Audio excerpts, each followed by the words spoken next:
우리가 이 생의 삶을 다해야 갈 수 있는 그곳. 과연 그곳은 어떤 모습일까요? 여름 특집 6탄 그곳이 궁금하다. 사후세계 19, 19위부터 공개합니다. 모모에서 온 소년. 1996년 러시아의 한 작은 마을에서 태어난 보리스카는 정말 놀라운 아이였습니다. 태어날 때부터 그 어떤 고통을 느껴도 절대 울지 않았고요. 8개월 때부터는 옹알이 정도가 아니라 완벽한 문장으로 말을 할 줄 알았다고 합니다. 아니 아기가 배고프면 울고 그러니까 모든 의사 표현은 우는 걸로 하잖아요. 그렇죠. 근데 그거 대신에 그냥 말부터 내뱉었다고? 그렇죠. 울지 배고프니까. 않고 배고파 이랬다니. 그러니까 그게 더 소름인데. 물 줘. 배고파. 기저귀. 애기가. 그런데 여기서 끝이 아닙니다. 보리스카가 3살이 채 되지 않았을 무렵엔요. 아니 보리스카 너 지금 뭘 읽고 있는 거야? 보리스카가 우주 관련 서적을 읽고 있었다고 합니다. 그냥 본 게 아니라 읽었답니다. 그러더니 태양계 행성의 이름뿐 아니라 위성과 은하들의 이름까지 줄줄이 읊었다는데요. 3살도 되지 않은 아이가 말이죠. 아니 이건 영재 수준을 뛰어넘는 거잖아요. 이거는 이거는 공상과학 소설에 나오는 주인공 에이, 같은. 이게 말이 됩니까? 자, 우주에 관심이 많은 아이입니다. 그렇다고 해서 3살이잖아요. 그리고 또 언젠가부터는 외계어 같은 정체불명의 언어를 중얼거리더니 부모에게 충격적인 말을 했습니다. 사실 저는 화성에서 왔어요. 보리스카의 말에 의하면요, 자신은 화성에서 전쟁을 하던 중에 목숨을 잃었고 이후에 이 지구에서 환생한 거라고 합니다. 그리고 이를 증명하기 위해 보리스카는 자신이 살던 화성에 대해 구체적인 설명을 했는데요. Ну, были похожи. Ты вам был. How were they different? Ну, они были больше, выше, Да. сильнее. Did you use energy? А, вы спали? Плазменные батареи, Plasma. ионовые батареи. 저걸 아이가 지어낸다는 거는 조금 믿기지가 않아요. 그러니까 그게 이게 만약에 우리 나이가 했으면 당연히 뻥이죠. 우리 나이였으면 거의 뭐 주변에 사람이 많이 없겠죠. 듣지도 않았겠죠. 근데 이제 아이가 저에게 한다는 거는 보리스카는 지구에서 일어날 큰 사건들도 예언했는데요. 2008년 지구에 큰 재앙이 닥칠 거예요. 무려 6만 명 이상의 사망자를 낸 중국의 쓰촨성 대지진이 2008년 5월에 일어났었고요. 오 맞아. 난리 났잖아요 저 때. 진도가 엄청 셌죠. 맞아요. 그래서 일각에선 보리스카가 재앙을 예언했다라며 충격을 감추지 못했습니다. 그리고 보리스카는 2011년도에도 큰 재난이 발생할 거라고 예측했는데요. 2011년은 근처에 그 후쿠시마 그렇죠. 동일본 대지진. 네. 아시아 쪽을 많이 맞추네요. 그렇습니다. 2011년에 규모 9.0의 동일본 대지진이 일본을 강타했고요. 지진을 많이 예언하네요. 뉴질랜드를 비롯해 일명 불의 골이라 불리는 환태평양 조선대에서 잇따라 대지진이 발생했었죠. 이 모든 걸 보리스카가 예언했고요. 일치했습니다. 이 화성소년 보리스카. 그런데 정말 미스터리한 건요. 네. 언젠가부터 보리스카가 흔적도 없이 자취를 감췄다는 겁니다. 그래? 그래서 이를 두고 사람들은 러시아 비밀 첩보 기관이 보리스카를 감금했다. 원래 고향인 화성으로 다시 돌아갔다라고 이 수많은 추측들을 쏟아내고 있는데요. 화성인에서 지구인으로 환생했다고 주장하고 자신의 지난 생까지 모두 기억하는 보리스카. 정말 환생한 걸까요? 그리고 지금 대체 어디 있는 걸까요? 그곳이 궁금하다. 사후세계 19, 18위 공개합니다. 2018년 영국의 시골 노스데번에서 3살 배기 딸 로잘린을 키우던 엄마 레베카. 그런데 어느 날 엄마 레베카는 딸 로잘린으로부터 아주 이상하고 섬뜩한 이야기를 듣게 됩니다. 엄마, 나 친구가 생겼어요. 알렉스랑 틸리예요. 우린 같이 살아요. 근데 알렉스랑 틸리는 죽었대요. 가족들도 다요. 이 말을 듣고 엄마는 의아하기도 하고 당황스럽기도 했습니다. 저는 무슨 얘기를 하지? 아니 그럴 만도 한 게 뭐 다 죽었는데 어떻게 친구가 돼요? 죽는 게 뭔지도 잘 모르고 하는 소리일 것 같은. 저 나이는 그럴 수 있지. 그죠? 어디서 그런 얘기 듣지? 누구한테 뭐 들은 건가? 자, 처음엔 엄마 레베카도 그렇게 생각을 했습니다. 그런데 틸리, 나랑 인형놀이 할까? 알렉스가 아빠해. 로살리는 종종 정말 친구들이 곁에 있는 것 마냥 대화를 하며 놀았는데요. 엄마는 정말 이 집에 유령이 있는 걸까 싶어서 혼란스러웠습니다. 자, 그런데요. 그때 문득 떠오른 기억. 딸 로잘린이 18개월 때 집 지하를 가리키며 하얀 양이 있다라고 한 적이 있는데요. 놀랍게도 살던 집이 예전에 양을 키우던 농가 터에 지어진 거였다고 합니다. 아우 무서워. 근데 그 당시에는 엄마는 뭐 우연이겠거니 생각했는데 이제 보니 딸아이의 말이 우연이 아닌 것 같다는 생각이 든 거죠. 엄마는 혼란스러운 마음을 진정하고 확인을 좀 해보기 위해 과거 이 지역의 인구조사 기록을 살펴봤습니다. 그런데 확인해보니 이 집에 알렉산더, 그리고 마틸다라는 여성도 거주했던 게 맞습니다. 지금 레베카 가족이 살고 있는 집에 놀랍게도 1861년에 알렉산더 터너라는 소년이 살았고요. 1891년에는 마틸다라는 여성이 거주했던 기록도 확인됐습니다. 그러니까 딸 로잘린이 말한 집에 같이 산다는 세 친구들이 약 150년 전에 이 집에 살았던 죽은 사람들, 즉 영혼이라는 게 확인된 셈이죠. 자, 그러니까 각자 다른 시대에 죽은 사람들의 영혼이 살던 집에서 산 사람과 공존을 하고 있다는 거잖아요. 시대를 뛰어넘어서. 그렇죠. 어쩌면 지금 당신이 살고 있는 집에도 무언가 혹은 누군가 공존하고 있지 않을까요? 그곳이 궁금하다. 사후세계 19, 17위를 공개합니다. 실험으로 증명한 사후세계. 1997년 영국 노퍽주에 위치한 마을 스콜. 이 마을에 있는 한 저택의 지하실에 심령학자인 앨런 부부와 로빈 부부 그리고 여러 사람들이 모였는데요. 그런데 갑자기 지하실에 있던 라디오에서 들려온 한 목소리 들어보시죠. Manu, are you there?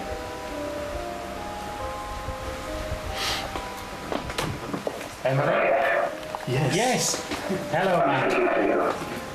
Thank you, Manu. 뭐야, 대답했어? We would like to ask the question of the appearance of your space.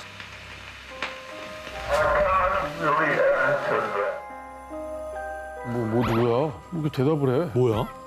마누라고 그랬죠, 마누. 마누가 누구예요? 되게 옛날 이름이잖아. 마누가 사는 세계라니.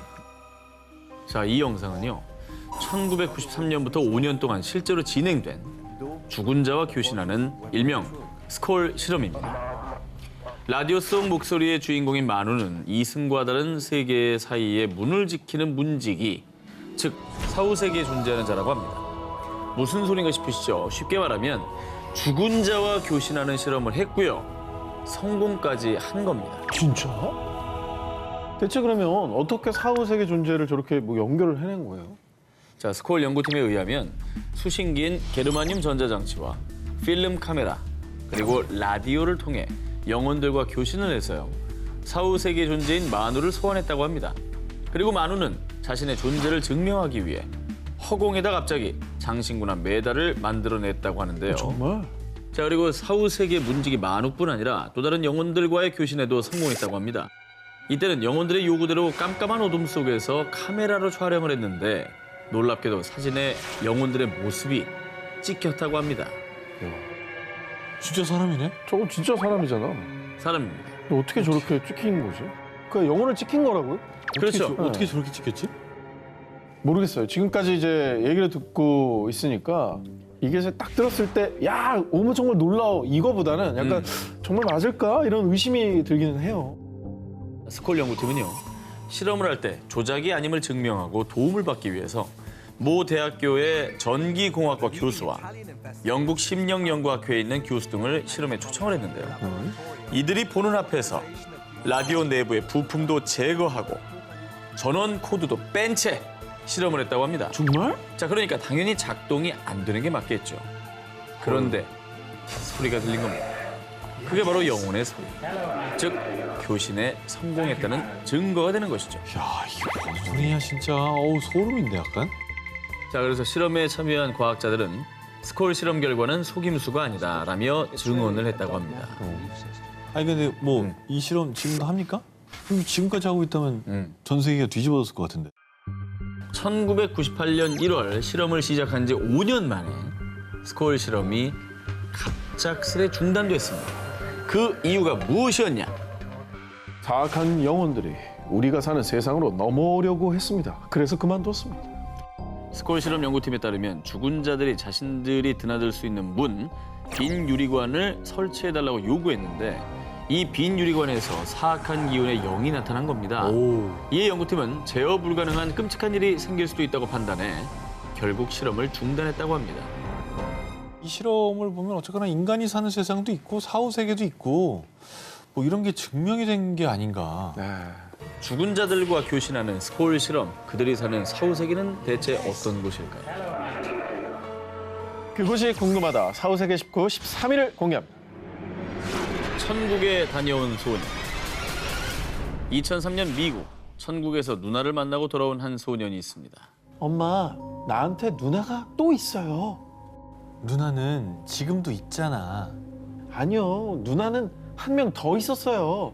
천국에서 만난 그 누나가 얘기해줬어요. 대체 이 소년은 무슨 말을 한 걸까요? 2003년 3월, 당시 4살이었던 소년 콜트는 급성 충수염으로 의식불명에 빠져 응급실로 이송. 대수술을 2번이나 받았을 정도로 아주 위독한 상태였습니다. 심지어 3분간 심정지 상태에 이르기도 했는데요. 하지만 다행히도 수술은 무사히 끝났고 콜트는 건강을 회복할 수 있었습니다. 그런데 말입니다. 수술이 끝난 뒤 콜트는 엄마, 아빠, 나 천국에 다녀왔어요. 가족에게 자꾸만 천국 얘기를 꺼냈습니다. 에이? 하지만 콜튼의 부모는 아들 콜튼의 의식이 뚜렷하지 않다고 여겨 대수롭지 않게 생각했죠. 그런데 천국에서 누나도 보고 왔는걸요? 콜튼이 천국에서 누나를 만나고 왔다는 말에 콜튼의 부모는 깜짝 놀라고 말았는데요. 그 이유, 콜튼이 태어나기 전인 1998년 안타깝게도 콜튼의 엄마가 임신 초기에 유산한 적이 있었던 것입니다. 하지만 콜튼의 부모는 이 이야기를 콜튼에게 단 한 번도 한 적이 없었다고 하는데요. 야, 그럼 유산된 아이가 천국에 있었고 걔를 만나고 온 거야? 콜튼에 따르면 자신과 똑 닮은 누나가 천국에서 콜튼을 보자마자 달려와 포근히 안아줬다고 합니다. 그러면서 하늘에서 지켜보고 있었다라고 말했다고 합니다. 4살 꼬마가 지어낸 얘기라고 하기에는 너무나 구체적이었던 것이죠. 게다가 아빠, 천국에서 팝 할아버지도 만났어요. 정말 재밌는 분이에요. 콜튼은 증조부 팝 할아버지까지 천국에서 만났다고 합니다. 이분은 콜튼이 태어나기도 훨씬 전에 돌아가신 분이었는데 말이죠. 너무 놀라서 콜튼의 아빠는 콜튼에게 조심스레 다가가 팝 할아버지가 돌아가시기 전에 사진을 보여줬는데요. 이 할아버지 아니에요. 천국에는 나이 든 사람이 없었어요. 그래서 콜튼의 아빠는 다시 팝 할아버지의 젊은 시절 사진을 보여줬습니다. 그제야 콜튼은 천국에서 본 팝 할아버지가 맞다라고 했습니다. 이거 소름이다. 뭐야. 자, 이후에 천국에서 죽은 가족들이 만난 소년, 콜튼의 천국 경험담은 대대적으로 이슈가 돼서요. 2010년 Heaven is for Real이라는 책으로 발행돼 미국에서 무려 175주간 베스트셀러에 올랐습니다. 그리고 2014년에는 영화로까지 개봉돼 전미 박스오피스 1위를 기록하기도 했다고 합니다. 그곳이 궁금하다 사후세계 19 12위를 공개합니다.